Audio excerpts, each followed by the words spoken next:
It's Cardboard Time, episode number 118, and I'm your host, Arwen Kathke. On today's episode, I have reviews of Foundations of Rome and a cardboard callback with logic and lore. So, hello to everybody. I just wanted to tell you that I will be in Grand Rapids, Michigan for Grand Con, August 29th through 31st. 3 days of just gaming and hanging out with people. If you're going to be there, please don't hesitate to say hi. I don't have many things planned, which I'm very glad that's the case. Usually that means I can get plenty of gaming in. Just go around, jump in to pick up games, have a great time. So please don't hesitate to say hi if you're there. Looking forward to heading up to Michigan for that. It is a bit of a shorter episode today. Things have been kind of crazy with wedding planning. It's left very little time to work on anything else, but I did want to touch base and talk about a couple of games with y'all. And I think the next episode that we have will probably be a ride home show from Grand Con. So also looking forward to that. Today's cardboard callback segment is my first of those segments. And this is going to be a series where I'm going to be revisiting some games that I've previewed prototypes for. And I've played again so I can re-review them. I'm going to be replaying some of my favorite games and then also going through my one and done shelf. This is a shelf where I decide whether to keep or cull a game that I'm on the fence about, and I'll be talking through that process with you. So let's talk about the Shelf of Aspiration. It is at 126. That is down by 2. One game that came in from crowdfunding is A Place for All My Books. I am very much looking forward to that, and I think Allie's looking forward to it even more than I am.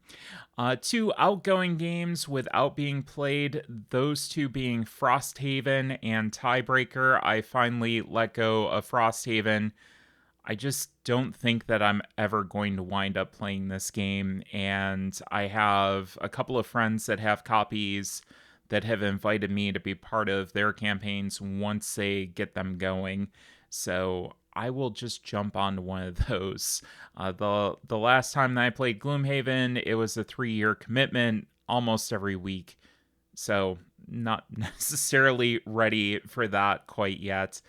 So I did let that go. It was a great sale that we had at Recess and got together with Matt, Lori, Bernie, and Jordan and just hung out for the day up there selling games. The Cloak and Meeple people were right next to us, so it was good to see those guys as well. And just had a fantastic time there, other than getting maybe a little bit sunburnt. One game that I did play was Moon Bunny. I do want to play this one more time before I start talking about it, but favorable opinion so far. Very reminiscent of a game that I really like called Kohaku, and you get a lot of scoring conditions that you're trying to fulfill, and this is no exception. A lot of different scoring conditions that you're playing on your board and placing tiles to fill them. So good experience with that so far. So that's the Shelf of Aspiration. Let's talk about Foundations of Rome. This is a 1 to 5 player game. Designed by Emerson Matsuuchi. The art is by Stephen Gibson and Damian Mabolidi, and this is published by Arcane Wonders. The city-building board game Foundations of Rome puts you into the role of an architect competing to own land and build magnificent structures. Build domus and insulae, fountains, foundries, and more to increase your renown, gaining glory for yourself and the empire. With 96 wonderfully detailed miniatures in the base game, Foundations of Rome is a testament to the glory of Rome that you can bring to the table. Foundations of Rome is the next and biggest game to date in the Dice Tower Essentials line and is designed by famous designer Emerson Matsuuchi. With a quick setup time and easy to learn rules, you will be on your way to achieving glory within Rome in no time. On a player's turn, they select from purchasing a new lot, building a new building in the shared city of Rome, or collecting income. Players collect glory points at the end of each round based on the population and commerce that they have brought to the city, as well as gaining glory for civic buildings that score not only based on their own buildings, but those of their opponents. So this is a game that I picked up on sale at Gott's A Lot of Games, and I picked this one up because I really enjoyed Foundations of Metropolis, and not only wanted more, but I thought it would be a really, really great game to upgrade and share with others. You can hear my review of Foundations of Metropolis on episode 102. I am still incredibly glad that this game exists. I will talk about it at the end of this review and kind of give you my thoughts on it. So people have always kind of equated box size with complexity, right? We take a look at a box and we say, wow, that's a lot of components. There's a lot going on. And people kind of get scared off by a large box size where they see something and they say, oh, I don't think I can deal with that. I don't want to take the time to learn that. That is not what you're getting with this game at all. This is a massive box, but it has to be because of all the miniatures inside of it, not only for the players, but also these landmarks that you can also go after as well and mix and match those in. So the real test of the game for me was to teach it to people who don't normally game a huge amount, which went incredibly well. So the teach is incredibly straightforward. You heard it in the beginning, and other than a few other details, that's basically all that you need to know about the game. The hardest thing to teach is the point scoring potential from population. And that's pretty much it. You're up, you're running, and within a couple of turns, you kind of get the flow of what's going on. And after the first round, you know everything that's pretty much going to go on throughout the entire game. Even without expansions, this game is incredibly solid on its own. I think it really does strike such a great balance between turn simplicity and design space. So many times you have these games that are incredibly complex and that to increase the decision space, there's so much that you can think of to do here, but you really only have three options. It's just a matter of what you're going to do with those three and how you're going to time those out. Placing buildings in this game is so incredibly satisfying, especially plopping a huge building. You've saved up all your plots of land, and you finally have the ability to place this huge building that you've been building up to on the board and plopping that down. It is so incredibly satisfying to get that down on the board. I loved it. And normally I'm not a miniatures girl, but this definitely, I could see the appeal that everybody had from this game by placing that out there.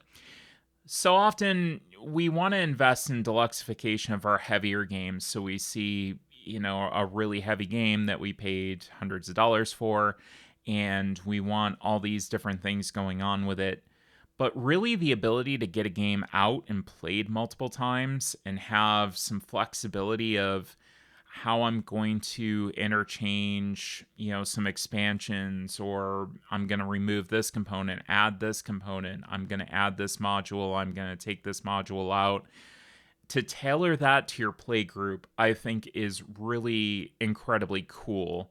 And having something that's really easy for me to get taught at the table over the years, I've really developed an appreciation for. So that was really my theory behind grabbing this game and upgrading it and getting the super deluxe version of this, because I wanted to try the deluxification strategy on a game that is incredibly simple.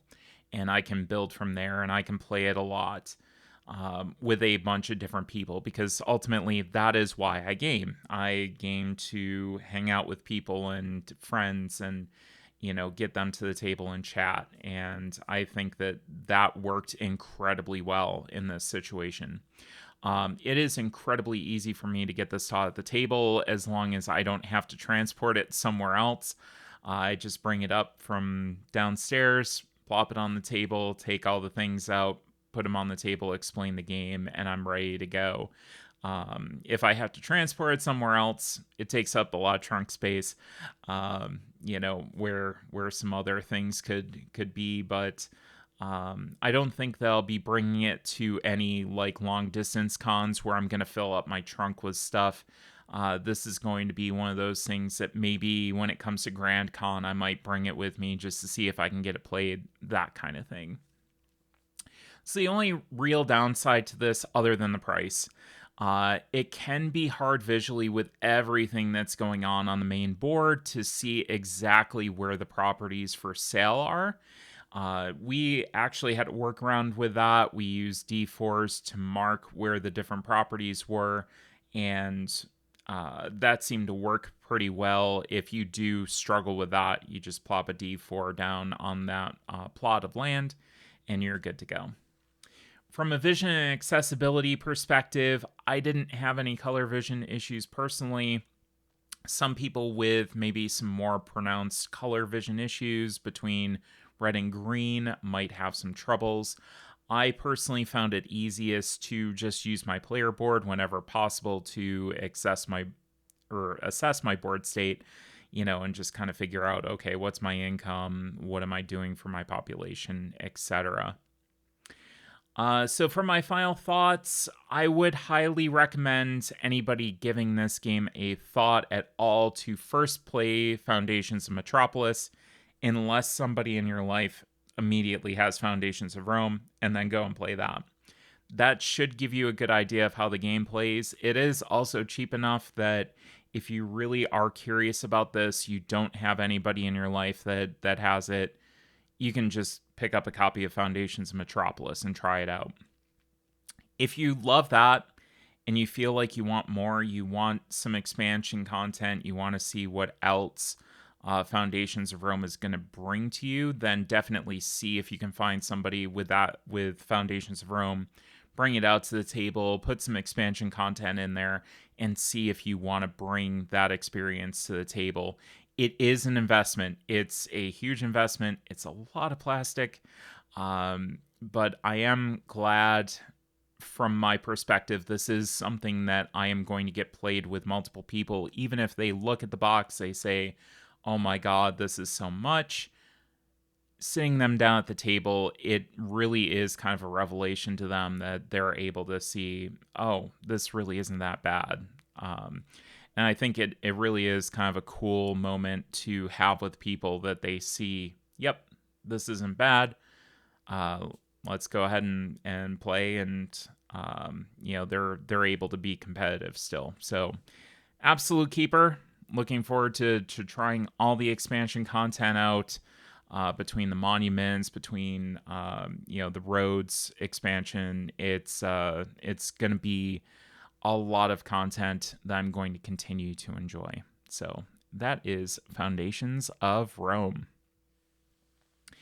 And now we have our cardboard callback segment. And on today's cardboard callback segment, we have Logic and Lore. This is a 2-player game designed by Jason Hager, Darren Reckner, and the art is by Jason Hager. This was published by Weird Giraffe Games, and this is a logic game in which you're trying to align cards in front of you numerically before your opponent does, by asking them questions about 2 cards at a time. I did receive a prototype of this from Weird Giraffe, and my Kickstarter quote at the time was, with its ease to teach yet thinky gameplay in a compact format, this game is quickly shaping up to be one of my favorite 2-player games of all time. So with that said, has my opinion changed about this game between the time that I got the prototype and now that I have the full version? Absolutely not. Between High Tide and this, my two-player game rotation has changed dramatically over the past year. I always used to be a huge proponent of a game like Seven Wonders Duel, which is still a fantastic game, but this just has something different that I really enjoy a lot more. I love logic games, and this just fills that space so incredibly well. The more that I play this game, the more I discover and how to play it. It's really a great trait for a game.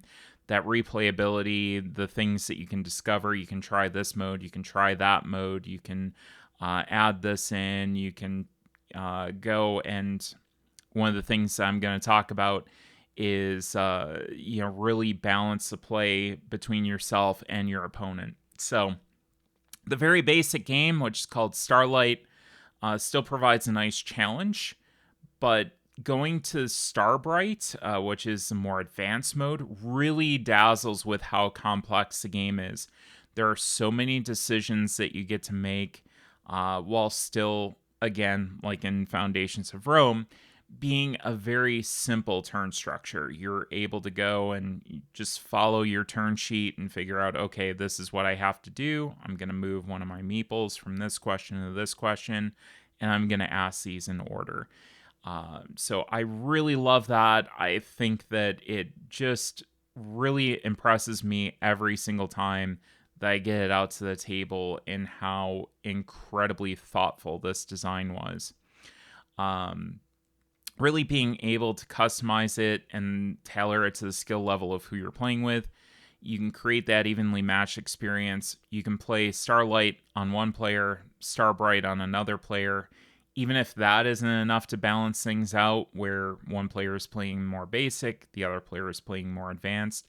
The advanced player can even throw in a couple of black holes, which give different information that really kind of adds another further challenge. So the ability to customize that and to really tailor your gameplay is such a cool thing for this game that really impresses me more and more every single time that I play it. The production value on this is stunning. The use of the foil accents, I think, is just incredibly brilliant. And a lovely production value on this. It is portable, it's super compact, it does fit very nicely in my backpack, as I have become accustomed to over the past month or so, where it just kind of lives. From a vision and accessibility perspective, there are patterns on the reminder token pairs to aid in color vision accessibility. In lower light conditions, they might be a little bit hard to decipher between at times, but there was some thought put into that, which is much appreciated. And I didn't have any other color vision issues whatsoever, so that was great. So for my final thoughts and kind of my updated opinion, as I said with High Tide, I highly recommend people picking this game up when they see it, if they don't have it already. I do think that maybe a few people might not like it, but I can't think of who those people are off the bat. So that is a great thing. It's lived in my bag since I got the copy of it, and it really never disappoints. I have shown this to so many people at this point, and every single one of them loves it. It's sticking around on my shelves. It should be on your shelf if you do like logic games, you need a new two-player game in your life. This is one to check out and try and see if you like it. Definitely check out Logic and Lore. Well, I think that's going to do it for me today. I think I've strained my brain long enough today. Things are just wild. But if you want to know more about Cardboard Time, you can go to the website at cardboardtime.com. My Instagram and Blue Sky is at Cardboard Time. The Discord is on the Tabletop Express server. You can email me or go to the website for an invite. If you have any questions, suggestions, or ideas for discussion topics, you can always email cardboardtime@gmail.com. And as always, thanks again for listening, and we'll see you around the table in 2 weeks for another episode of Cardboard Time.